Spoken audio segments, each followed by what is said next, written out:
Happy New Year and welcome back to another year, I'll say, of the Wealth Cafe. And I am so excited to start off a new year with you because we are going to cover so many different topics. But I figured there was something that we had to do to start the year off right. And that was revisit one of our most popular, heated, controversial, you can pick the word, videos from last year. And that was what happens if you die with too much money?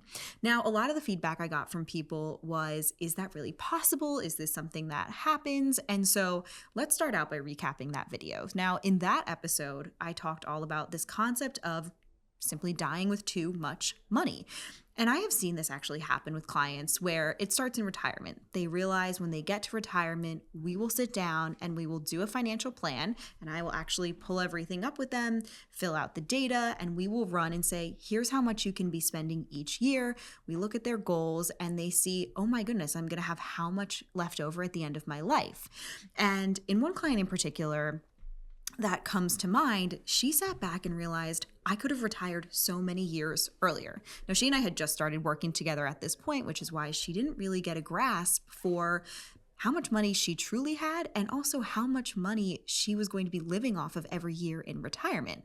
And as we started to pull up the numbers, things looked really different because she sat back and realized, oh my goodness, yes, I could have retired earlier, or I could have done some type of part-time work. And she had missed so many family events between birthdays, weddings. She was a consultant who traveled around so much for work and was continuously growing in her career because she thought she needed so much money in order to last for her retirement, and always had this fear and scarcity mindset when it came to her retirement. And it's a fair thing. I see so many people who either retire too early or retire without enough money. And she was on the other side of this where she worked so hard and ended up having too much. And so, as I mentioned, she missed so many family events. She also had a lot of health issues because she was traveling so often on and off of planes. She was living out of hotel rooms. She didn't have a set gym regimen, and she was eating out so often. And she realized that she could have retired so much earlier. She could have pivoted in her career,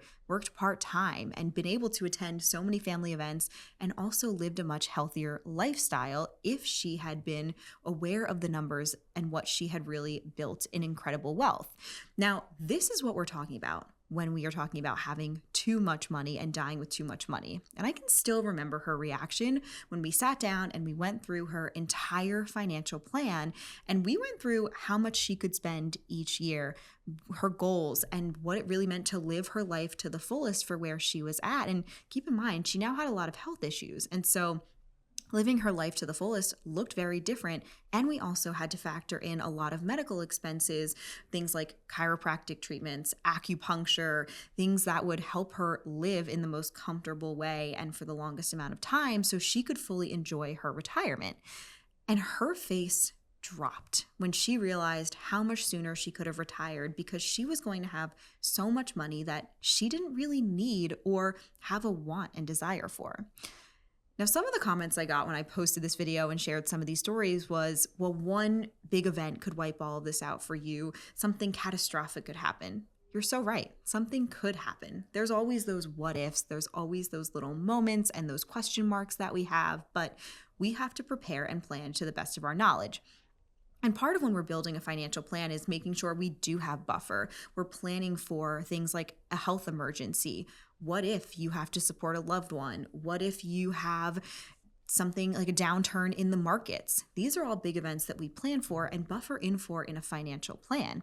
It was still, even with all of these factors, that this client of mine was now realizing, oh my goodness, I still have too much money. So then the question is, and this is the part 2 that I want to dive into today, what do you do? What happens if you sit here and you realize, oh my goodness, I now have hit an incredible milestone where I'm pretty much set for retirement? I'm going to share with you a couple of different things you can do. Now, the first of which is you can set up a legacy plan. You can sit back and say, okay, how do I want to prepare for the next generation?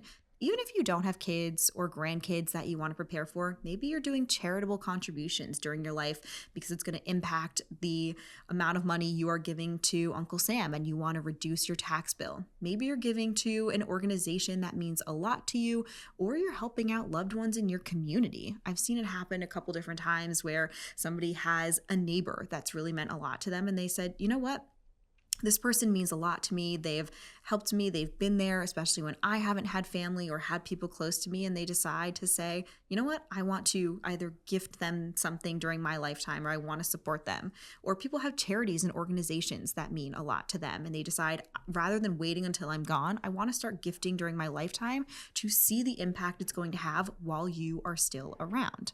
The second thing you may decide to do is retire early. You may sit here and say, oh my goodness, I didn't even know that this was an option where I could retire right now. And as we're starting a new year, you may say, you know what, this is going to be my transition year. I know I have enough for retirement. I know I have enough to leave a legacy if that's something that is on your wish list and your checklist. So you might say, you know what, I'm going to set aside 2026 and this is going to be the year that I plan investment wise on how I can transition out of my role, how I can plan with my team at work, how it's going to look for me to retire. Talk about a package, a severance package, or type of leave and transition if that's something that you want to incorporate into your financial plan as well. The third thing you can consider doing is adjusting the lifestyle that you want to live in retirement. A lot of people sit there and they have to adjust in the opposite direction where they're scaling back or they're working longer.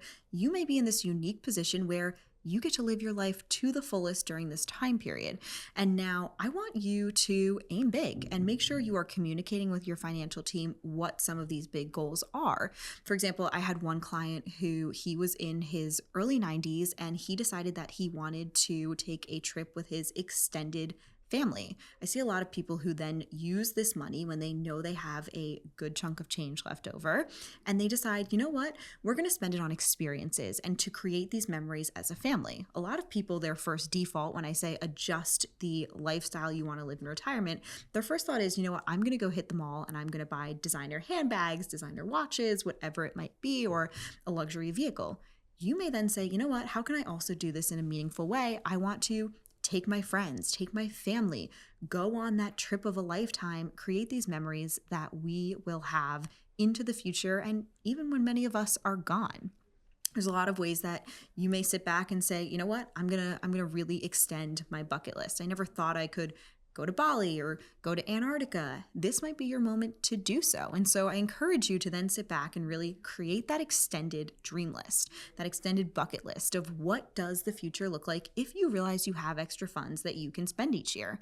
And it might be here's something you want to do each year. And if you start to realize, oh my goodness, you know what, this amount of spending isn't sustainable for me, you might pull back, but slowly sit there and say, what are some things that I want to do and spend my money on?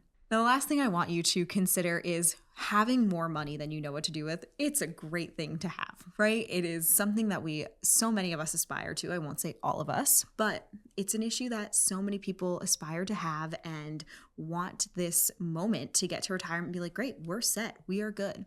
However, dying with too much money is a real thing. So I hope that you will, from this conversation, work with your financial team and figure out, number one, where are you in terms of retirement? Do you have too much money? Number two, what's the best way for you to then be passing on any assets that are left over? There is a strategy behind the best assets to pass on and the best way to pass them on. This is a great time to then bring in an estate attorney, a financial planner, a tax accountant, so you can sit there and say, I worked really hard for this money. I don't want to just give it all to the government and pay it in taxes or have the next generation pay it in taxes. Have this team work now because there are so many things that you can do during your lifetime if you don't spend this money on how you can strategically pass the money on. I hope you enjoyed part 2 of this conversation, and it's one that we will continue to have as we talk about balance and finances and growing your wealth throughout 2026. And I look forward to seeing you next week on another episode of The Wealth Cafe.